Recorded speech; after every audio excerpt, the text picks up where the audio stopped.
on est complètement ignorant du corps humain, beaucoup plus qu'on ne le pense. On découvre chaque jour des choses nouvelles. On découvre chaque jour qu'il y a des interpénétrations de choses, des circuits qu'on ne connaissait pas. Récemment, avec les fascias, par exemple, on a découvert qu'effectivement, en stimulant une région du pied, on pouvait stimuler une partie de la tête. Et simplement parce que les fascias, c'est une découverte récente. On les connaissait. On connaissait les fascias, oui. On considérait que c'était une espèce d'épluchure sur les organes. Et aujourd'hui, ça devient un élément extrêmement important. On ne pense qu'aux fascias. OK. De la même façon qu'on ne pense que, en fonction des aliments, on ne pense que ceci doit faire cela et c'est tout. On n'agit pas en fonction de... On ne comprend pas que l'individu est un tout. Effectivement, les fascias, c'est très important, les hormones, c'est très important, de manger différentes sortes d'aliments, c'est très important, le moral, c'est très important, mais c'est un tout, l'être humain. On peut avoir la meilleure nourriture qui soit, les fascias bien organisés, avoir tout ce que vous voulez, et puis être complètement dépressif et se suicider pour une raison d'une perte d'amoureuse ou quoi que ce soit. Donc vous voyez, c'est complètement absurde. L'être humain est complètement... c'est un être complet. On ne peut pas séparer. On ne peut pas dire, voilà, avec ceci, tout va bien. Ou avec cela, tout va bien. C'est un petit peu la tendance actuelle. Il y a toutes sortes de programmes prévus où les personnes vous donnent des choses à faire, alors que ce soit des gymnastiques, que ce soit des nourritures, ou des jeûnes, ou toutes sortes de manipulations mentales, exercices mentaux ou autres, pour que les personnes aillent bien. Mais en fait, l'être humain, il est complètement différent. Parfois, il suffit d'une toute petite chose pour que tout aille mieux ou tout va mal. Et c'est parfois rien qu'un chiffre. Un chiffre peut déterminer complètement la qualité de votre vie. Si vous voyez par exemple moins 4 000 € sur votre compte en banque, d'un seul coup, le cœur peut s'arrêter. C'est ridicule.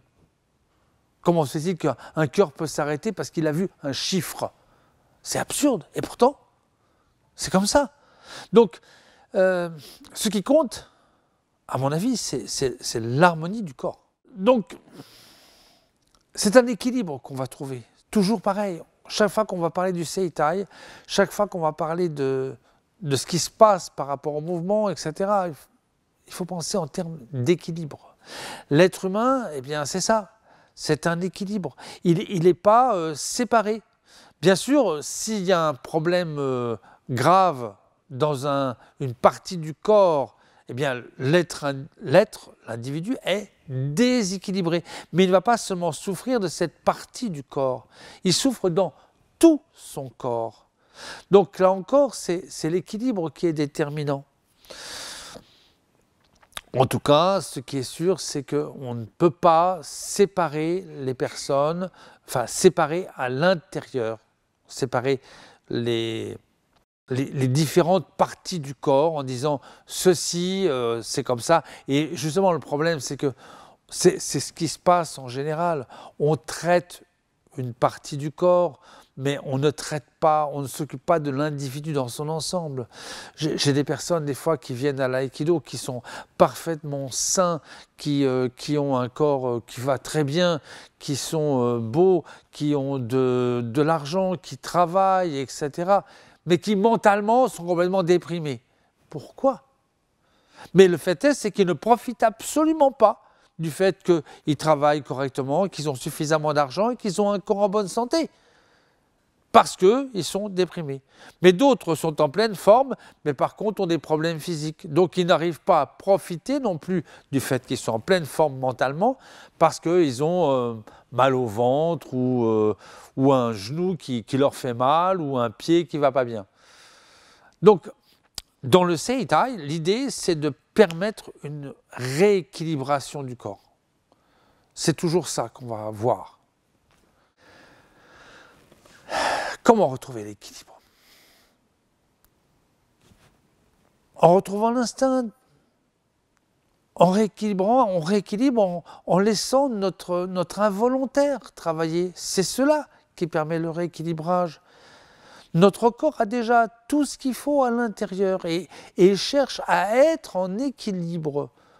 Effectivement, il y a Katsugen Hondo, par exemple, donc, que Maître Tsuda avait traduit par mouvement régénérateur, c'est un exercice qui permet que le système involontaire devienne plus actif.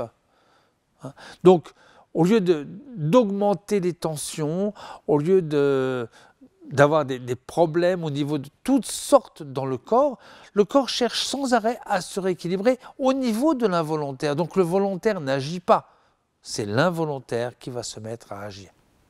On va prendre une direction, on s'oriente. Mais après, le corps réagit tout seul. Lorsqu'il y a une infection, le corps réagit tout seul. Si on empêche le corps de réagir, c'est là où il y aura des déséquilibres plus forts.